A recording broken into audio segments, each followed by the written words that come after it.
Student, how are you?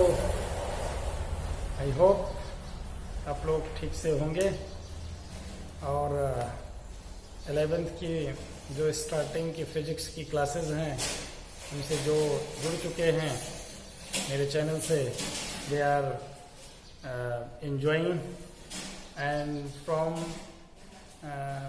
last 4 lectures we are discussing about mathematical tool, and today's lecture is also based on mathematical tool part 5, and as already I told you that differentiation and integration, these two concepts are very much needed in order to learn the physics, because in derivation of many expressions these concepts very much utilized are required. In previous lecture we have solved different types of problems based on differentiation, and today I want to discuss with you the concept of integration, and how a given function is integrated, what is the importance of integration, what is its use as far as studying physics. So let me discuss one by one. Now here the term integration means as a whole. If you have some idea of any function, if you are interested to know the complete information, then for that you have to integrate that function. As you have an idea of differentiation, so in terms of differentiation, if we define the integration, integration is the reverse process of differentiation. Differentiation में हम किसी function को reduce करते हैं, यानी very small इनफाइनेटेसिमल level पर जानकारी मिलती है, और in case of integration as a whole function की जानकारी मिलती है. तो you can say that integration is the reverse process of differentiation. Let us first realize the concept of integration. Here, in order to understand that, let us assume a function y, which is function of x, variable x, and it is of the nature such that if we plot the graph between variable x and function y, here fx is plotted, that is y, then we will obtain, we have a curve PQ, okay, and here drop a normal at point P on the x-axis, which is PL, and drop a normal from point Q to x-axis, which is PM. All these things we are doing because of we are interested to calculate the area under this curve.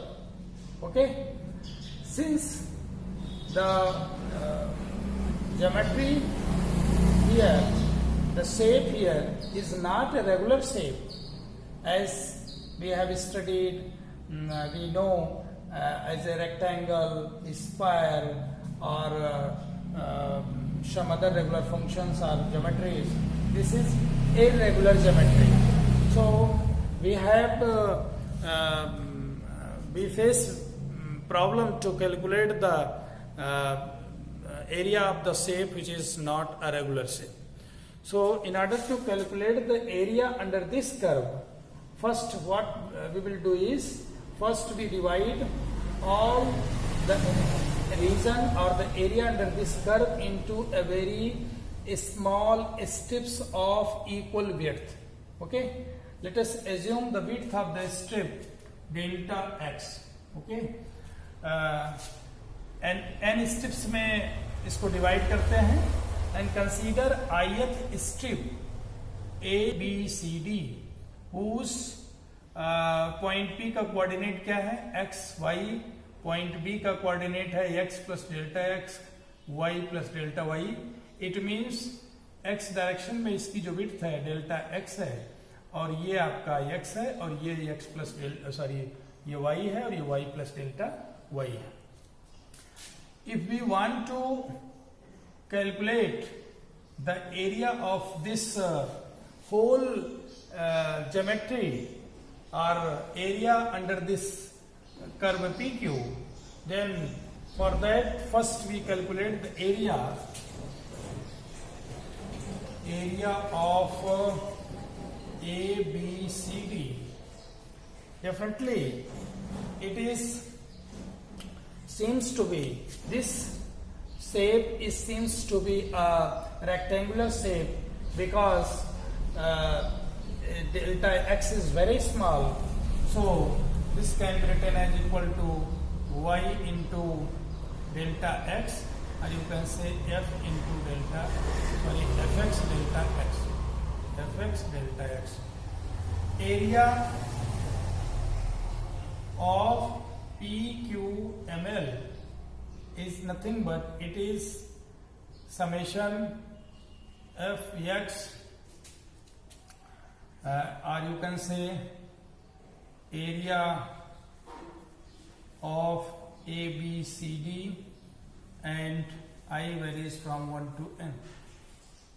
Okay, first strip का area ले लें which is ith strip and similarly जितनी strips हैं सबके width चूंकि equal लिए गए हैं, सारे विड्थ का एरिया कैलकुलेट करके उनका सम ले लें तो हमें मिल जाएगा area of the whole this curve sorry this region. So we can write this as I is equal to 1 to n fx delta x. ध्यान रहे अगर हम स्ट्रिप्स को वेरी स्मॉल की तरफ ले जाएं, बहुत कम की तरफ ले जाएं तो नंबर ऑफ स्ट्रिप्स बढ़ेंगी.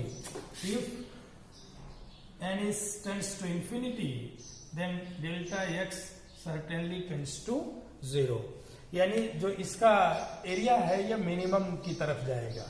So the area of PQML will be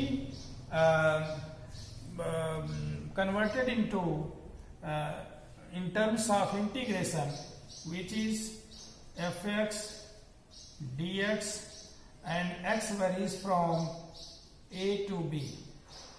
ध्यान रहे यहाँ पर x की वैल्यू फ्रॉम a से b तक, बिकॉज P जो पॉइंट है वो उसकी position x is equal to a है और Q पॉइंट की position x is equal to b है.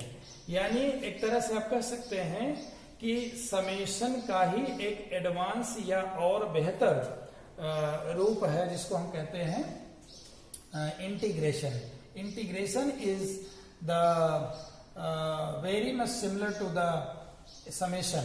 ओके, यहाँ पर छोटी छोटी स्ट्रिप्स लेकर के हम उनका एरिया निकाल के सम कर रहे थे. यहाँ पर हम एक बहुत स्मॉलर स्ट्रिप सपोज करिए dx ले लिया और इसका एरिया लेकर के पूरे का इंटीग्रेट कर दिया विद इन द लिमिट, तो हमें जो है इस तरीके से एरिया की जानकारी हो गई over the whole function. Okay, और इसकी जो इम्पोर्टेंस है फिजिक्स के पॉइंट ऑफ व्यू से इंटीग्रेशन की, ऐसे समझिए suppose you have to calculate the work done by a variable force. Work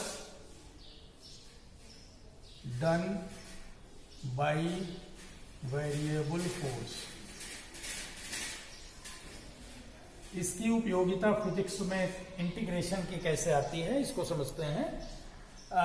work done by a constant force W is equal to F into x. f into x या dot ले लेते हैं या केवल fx ले लेते हैं if f is constant. अगर कांस्टेंट फोर्स है किसी डायरेक्शन में लग रहा है और उस डायरेक्शन में डिस्प्लेसमेंट x है तो simply by taking the product of force and displacement gives us the work done by that force. But if force is variable, force variable है तो क्या होगा?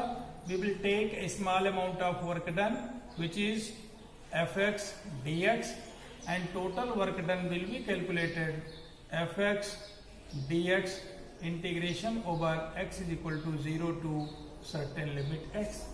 यानी उस लिमिट तक 0 to x तक इंटीग्रेट करेंगे फंक्शन फोर्स को और we will get the total work done. इसको अगर हम समझना चाहें तो इसमें भी वही काम हम लोग करते हैं. वर्क डन में एक फंक्शन का प्लॉट करते हैं और उस प्लॉट में एक स्मॉल स्ट्रिप लेते हैं of infinitesimally small width dx और करस्पॉन्डिंग टू दैट क्या मिलता है हमको? ये fx treated as constant rectangular shape का fx dx हो गया. इसी तरीके से इसको हम सम करने के बजाय इंटीग्रेट कर देते हैं तो हमें टोटल वर्क डन मिल जाता है. Similarly in the second situation suppose we have to calculate the impulse आवेग. इम्पल्स यानी आवेग की गणना करनी होती है तो I is equal to simply F into delta t होती है.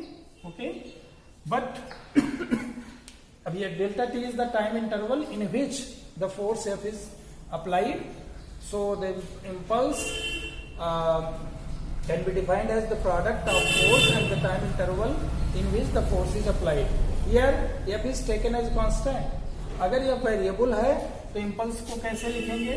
I is equal to ft dt integrated over 0 to t. यानी तब हम इम्पल्स की गणना करने के लिए हमें फंक्शन जो कि फोर्स है टाइम डिपेंडेंट है, फोर्स की वैल्यू टाइम के अकॉर्डिंग चेंज हो रही है किसी भी बॉडी पर अप्लाई करने के बाद, तो उसका टाइम के रिस्पेक्ट में इंटीग्रेशन करेंगे और टाइम लिमिट रखेंगे तो टोटल कितना इम्पल्स लग रहा है within that interval we will get that. तो there are different situation. Suppose करिए हम लोगों को कहीं पर पोटेंशियल एनर्जी निकालनी है, कहीं पर वर्क डन कैलकुलेट करना है, कहीं पर और इस तरह से. तो उन सब जगहों पर स्पेसिफिक लिमिट तक हम इंटीग्रेट करके एक तरह से very easily total work done या टोटल संबंधित फिजिकल क्वांटिटी की वैल्यू कैलकुलेट कर लेते हैं. तो कुल मिलाकर के यू हैव एन आइडिया कि इंटीग्रेशन का कॉन्सेप्ट क्या है और इंटीग्रेशन का फिजिक्स के पॉइंट ऑफ व्यू से इंपॉर्टेंस क्या है, कहां पर इनकी जरूरत पड़ती है. Integration is utilized whenever the function और the physical quantity varies continuously. यानी फंक्शन या फिजिकल क्वांटिटी कंटिन्यूअसली वेरी कर रही है तो उसका अगर हमें उससे संबंधित कोई मेजरमेंट लेना है तो हमें इंटीग्रेशन मेथड अडॉप्ट करना पड़ेगा. तो इंटीग्रेशन को इन शॉर्ट हम कह सकते हैं integration is the reverse process of differentiation. Okay यानी डिफरेंशिएशन का तो आपको आइडिया है, तो उसी का reverse process. What we will do in differentiation? Let f(x) be a function, its derivative को क्या है? f dash x है which is equal to d dx of fx. Then if we integrate the derivative of the function, that gives us the function itself. It means integration f dash x is equal with respect to dx is equal to fx plus some constant c. This is the symbol of integration. This is the symbol of integration. ध्यान रहे, integration is very analogous to the summation, but it is adopted when function varies continuously. Okay, and the symbol of integration is always written like that, and dx or d theta or dt, the written quantity here gives us the information about which the function has to be integrated.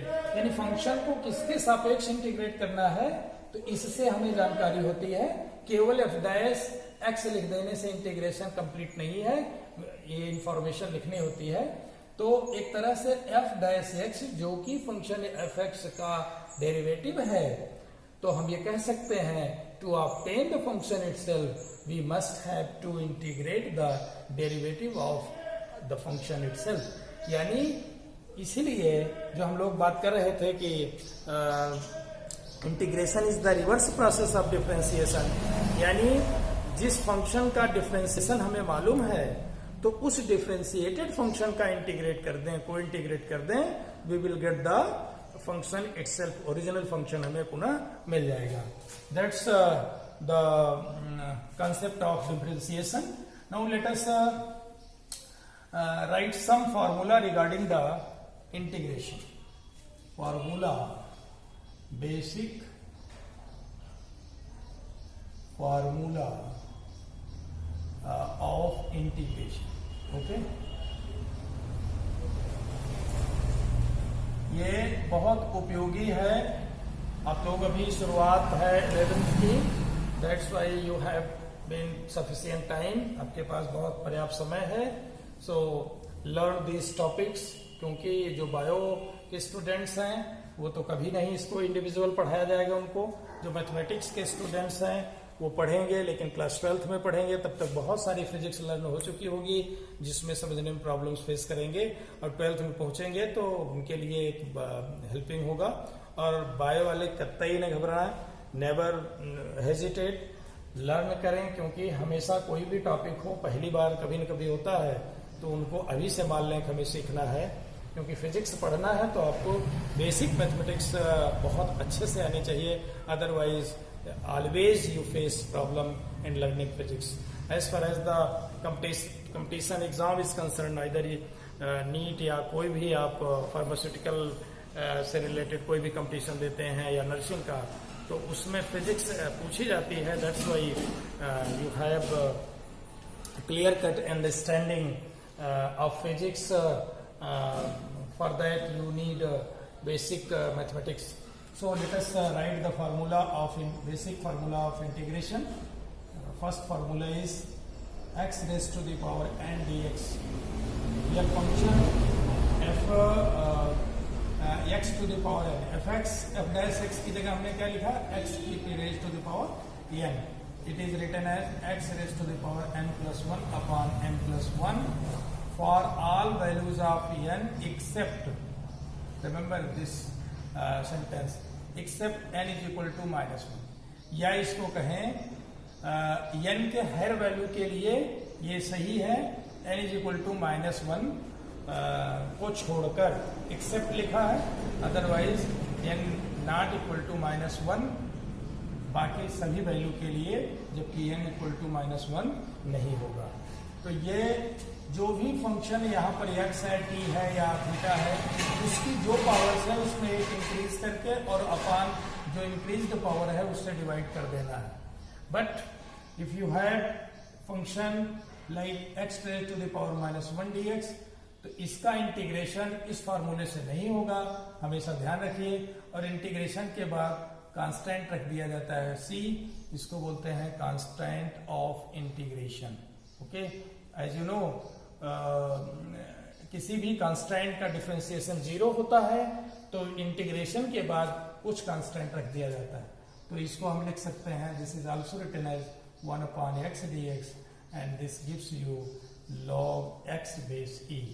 आपको पता है कि d dx of log x base e equal to 1 upon x.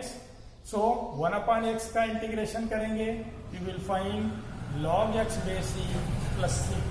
Now let us write the third formula which is of this type, trigonometrical function sin x dx is equal to nothing but minus cos x plus c, and fourth one is the cos x dx is equal to sin x plus c, and let us write fifth formula which is integration over e raise to the power ax dx।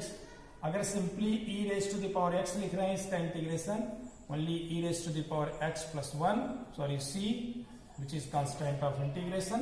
But if you write e raised to the power ax dx, then it is e raised to the power ax upon a plus c. ध्यान रहे यहां पर जो x e की power exponent की power है, तो उस पावर के साथ कोई कांस्टेंट अगर मल्टीप्लाइड है, उस कांस्टेंट से डिवाइड कर देंगे after integration. Okay, let us talk about the theorems regarding the integration. Theorem 1. It is if a function, a constant is multiplied with a function, and we have to take integration of that function, which is the multiplication of a constant. It is the integration of the function with respect to that particular variable multiplied by the constant itself. यानी constant का कोई effect नहीं पड़ेगा, हम constant को take outside the integration and integrate the function itself. Here u is the function of x, u is the function of x itself. Okay, this is the first theorem. And now the theorem second, if we have given a function is the sum और difference of two functions, यानी function जो है अकेला ना होकर के क्या है, it is the sum of two functions and the difference of two functions, then to integrate that function we have to write this as integration of first function, okay, plus minus integration of second function with respect to that variable। यानी अगर दो functions अलग अलग दिए हैं, उनके सम और difference का हमें इंटीग्रेशन निकालना है, तो for that what we will do is integrate individual functions and take the sum और difference of them, that will gives the same result. दोनों का अलग अलग इंटीग्रेट करके सम करते हैं या डिफरेंस ले लें, तो वही बात होगी कि दोनों के सम या डिफरेंस का इंटीग्रेशन हमें फाइंड आउट करना है। इसके बाद हम चर्चा करते हैं, let us discuss about the integration के types. Okay, types of integration, types of integration, what it is. दो टाइप्स के होते हैं, पहला indefinite integration, and second one is the definite integration. So as from the word indefinite and definite, it is clear that after the integration the function doesn't have a fixed or specified value. Function a new function में convert हो जाएगा, but it doesn't have a fixed value. But in definite integration, after the integration the function will be converted into a specific value, यानी उसकी एक specific value मिलेगी, तो उसे हम डेफिनेट इंटीग्रल कहते हैं। और डेफिनेट इंटीग्रल में we have put a certain limit over the integration, lower limit to upper limit, इसको लगाते हैं। जैसे मान लीजिए suppose f dash x is integrated in general gives fx plus c। This is the example of indefinite integration, indefinite integral you can say. It is because f dash x भी एक function है और fx after integration जो मिला वो भी एक function है, और इसकी भी वैल्यू अभी फिक्स नहीं है क्या है। ओके, तो इनडेफिनिट है, इसकी रेंज है, कुछ भी हो सकती है, कुछ भी वैल्यू हो सकती है। तो अब आप बात करते हैं डेफिनिट इंटीग्रल की। डेफिनिट इंटीग्रल की,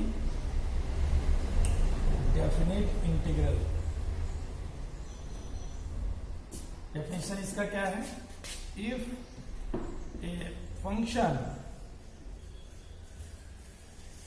is if a function is integrated over a specific limit, then it is called definite integral.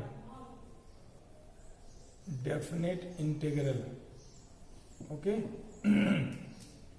Definite integral में हम इंटीग्रेशन करते समय वी पुट सर्टेन लिमिट्स, यानी लिमिट के अंदर उस फंक्शन को विद इन ए लिमिट हमें इंटीग्रेट करना है. Let us write this as suppose you have been given the function f dash x.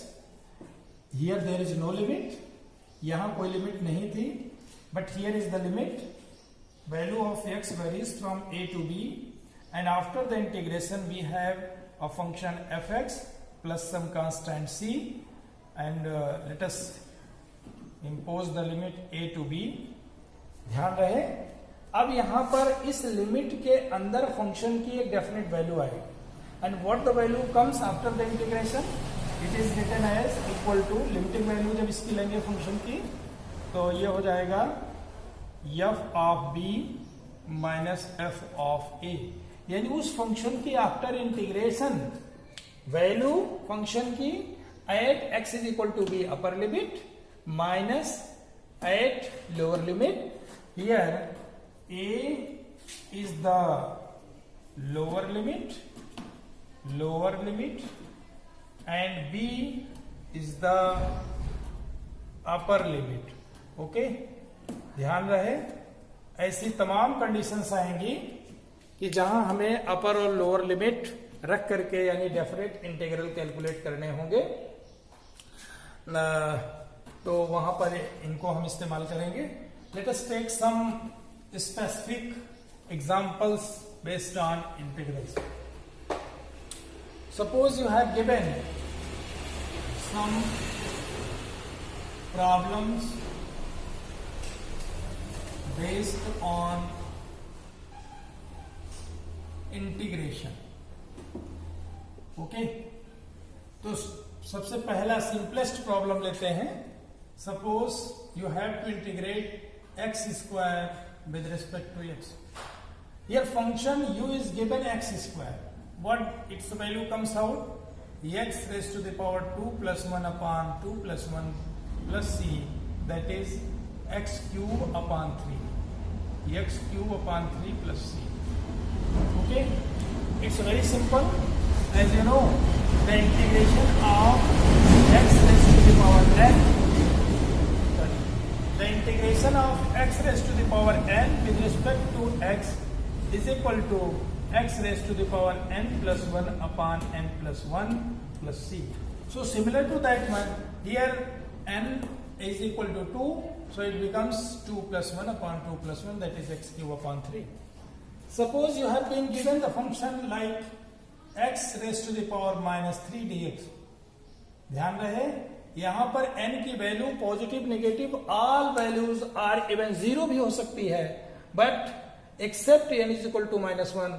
अगर x की वैल्यू -1 है तो its integral will be something different, अलग होगा. So let us integrate this function, and this becomes equal to x raised to the power minus 3 plus 1 upon minus 3 plus 1 plus c, that is x raised to the power minus 2 upon minus 2 plus c. So it is very easy to understand the integration. What you have to do is to learn to know the formula, to remember the formula of integration. और trigonometric function का क्या है, integration के बाद function अगर है, अगर वो मान लीजिए simple x raise to the power n type का है, एक्सपोनेंट टाइप का है, तो आप आसानी से कर सकते हैं. तो ये तो भाई प्रैक्टिस से आपको याद रहेगा. तो भी आपके पास अवेलेबल बुक्स हों उनसे आप प्रैक्टिस करते रहिए, इससे कोई दिक्कत नहीं होगी. आप बिल्कुल एकदम रिफाइंड हो जाएंगे, इसमें बहुत क्लियर कट आपको इंटीग्रेशन समझ में आ जाएगा. इसी तरीके से बात करते हैं. सपोज करिए you have been given a function like sin 2x dx. You have to integrate that function. तो ये तो थोड़ा सा डिफरेंट है। क्यों? क्योंकि यहाँ पर साइन एक्स का तो हमें पता है, लेकिन साइन 2x का क्या होगा? तो इसको इंटीग्रेट करने के लिए क्या करते हैं, let 2x is equal to t, इसको मान लेते हैं कोई फंक्शन t। सो इसका अगर हम डिफरेंशियल करें 2dx is equal to dt, यानी अब हो जाएगा dx is equal to 1/2 dt। अगर हम रिप्लेस करें यहां पर वैल्यू तो क्या मिलेगा हमको, साइन t, और dx की जगह क्या लिख देंगे, 1/2 dt। That is we have 1/2 sine t dt and that is equal to cos t with negative sign upon 2 plus c, that is we have minus cos 2x upon 2 plus c। ध्यान रहे, एक तो तरीका यह है, इसको बोलते हैं integration by substitution, integration by substitution, okay, यानी प्रतिस्थापन द्वारा समाकलन, इंटीग्रेशन बाय सब्स्टिट्यूशन। यहाँ 2x को हमने क्या मान लिया, let us assume 2x is equal to 2t, तो अब dx की जगह पर क्या रखना होगा, हाफ dt रखना होगा। तो इट्स वेरी क्वाइट सिंपल। दूसरा एक ध्यान रखिए, अगर आपको दिया है फंक्शन साइन ax, सपोज करिए you have been given sine ax, ध्यान रहे यहां पर a मल्टीप्लायर है, यानी x का a गुना dx, तो what is the it's integrated part, minus cos ax upon a plus c। तो इट्स वेरी सिंपल, जो यहां मल्टीप्लाई रहेगा और डिवाइड हो जाएगा, और सिंपली जैसे फंक्शन का इंटीग्रेशन ट्रिग्नोमेट्रिक फंक्शन का होता है, सिंपली आप कर लेंगे। और इसके अलावा डेफिनेट इंटीग्रल्स के कुछ सवाल हम लेकर के इसको आज के लेक्चर को फिनिश करते हैं। Suppose you have been given a function like 1 upon x square dx limit over 0 to infinity, okay. Suppose करिए फंक्शन आपको इंटीग्रेट करने को मिला है, कहां से कहां तक, sorry, over infinity to r, suppose करिए फंक्शन है। तो हाउ, निश्चित रूप से it is a definite integral, और इस f' की वैल्यू कंपेयर करेंगे उससे, तो 1 upon x स्क्वायर है। तो we can write this as integration from limit infinity to r x raise to the power minus 2 dx, और इंटीग्रेशन के बाद x raise to the power minus 2 का क्या मिलेगा, आपको पता है, -2 + 1 upon -2 + 1, and limit over infinity to r, so we have function -1 upon x infinity to r। ध्यान रहे x raise to the power -2 + 1 की वैल्यू हो गई x raise to the power -1, और उसको हमने 1 upon x लिख दिया।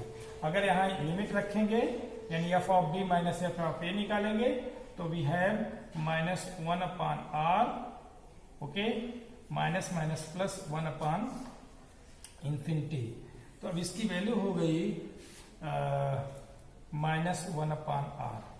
सो डेफिनेट इंटीग्रल की वैल्यू आप कुछ न कुछ फिक्स वैल्यू पाएंगे, उसमें ऐसा नहीं का नोन है, x की कोई भी वैल्यू ले लें। सिमिलरली ट्रिग्नोमेट्रिक फंक्शन में एक डेफिनेट इंटीग्रल का क्वेश्चन लेते हैं, तो वो इस टाइप का है। सपोज करिए you have been given to find the integral of sine theta D theta, या साइन एक्स, थीटा लिखते हैं, एंगल लिखते हैं, sine theta D theta over theta is equal to 0 से π/2, ओके। हियर एंगल के टर्म में लिखा गया, और कुछ नहीं है, साइन एक्स डी एक्स जैसा ही है। तो अगर हम इसका इंटीग्रल करें, इंटीग्रेशन ऑफ दैट वन, तो we have minus cos theta, और cos थीटा 0 से π/2, तो what we will get is minus cos π/2 minus plus cos 0 minus cos π/2 की वैल्यू -0 प्लस 1, दैट इज 1। यानी साइन थीटा 0 से π/2 पर अगर इंटीग्रेट किया जाए, we will get the result 1। तो यही मैं बताना चाह रहा था कि definite integral has got certain fix value after the integration, यानी इंटीग्रेशन के बाद उसकी एक फिक्स वैल्यू आएगी, और इसीलिए उसको हम डेफिनेट इंटीग्रल बोलते हैं. So today what we have learn so far is what is the concept of integration.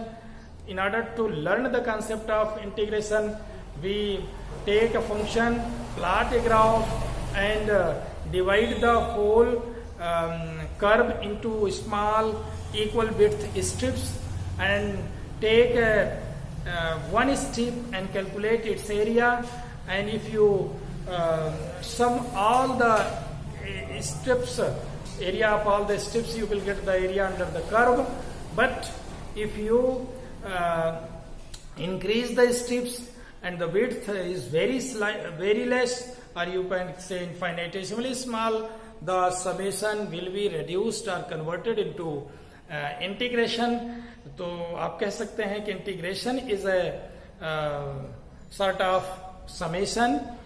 Here function is continuous रहता है, इसलिए वो कंटिन्यूली वेरी करता है. दैट्स वाई इंटीग्रेशन मेथड से हम किसी फिजिकल क्वांटिटी को मेजर कर सकते हैं. फिजिकल क्वांटिटी में आपका वर्क हो सकता है, आपका इम्पल्स हो सकता है, आपकी तमाम ऐसी सिचुएशंस आएंगी जहां आप उनको कैलकुलेट करेंगे. तो फिजिक्स के पॉइंट ऑफ व्यू से उनका इंपॉर्टेंस क्या है, आपने 2 एग्जांपल्स देखा इम्पल्स और वर्क डन के कैलकुलेशन में. तो इसके अलावा basic formulas which are needed in order to integrate any function.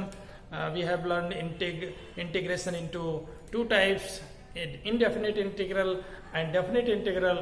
Indefinite integral has indefinite value after the integration, but definite integral has got certain fixed value. And any integral which is any function integrated over a certain limit, with a certain limit, is called definite integral, and the limits are respectively lower and upper limits. और limit की value रखते हैं तो कैसे function मिलता है. And we have here taken some basic examples in order to explain you the integration, how integration of any function is carried out. So mathematical tool के हर पार्ट को सक्सेसिवली पढ़ते हुए टिल टुडेज लेक्चर आप देखेंगे तो आप potentially आप स्ट्रांग हो जाएंगे in order to learn the physics. और इन पर बेस्ड जो न्यूमेरिकल्स हैं आपके बुक्स कहीं भी अवेलेबल हों उनको लगाते रहें, क्योंकि ये हमारे लर्निंग के दौरान, टीचिंग के दौरान या जहां जहां आएंगी उनका यूटिलाइजेशन करना है. तो आप इसकी खूब अच्छे से प्रैक्टिस कर लीजिए. स्टूडेंट्स, अगर आपको पढ़ने में इंटरेस्ट बन रहा है तो अधिक से अधिक बच्चे इस ऑनलाइन क्लास का उपयोग कर सकें. आप निश्चित रूप से इस वीडियोस को शेयर करें आपस में, फ्रेंड्स के बीच में, और चैनल सब्सक्राइब करने के बाद तो हमारी हर वीडियोस की नोटिफिकेशंस आप तक पहुंच जाएंगी. और टुडे दैट्स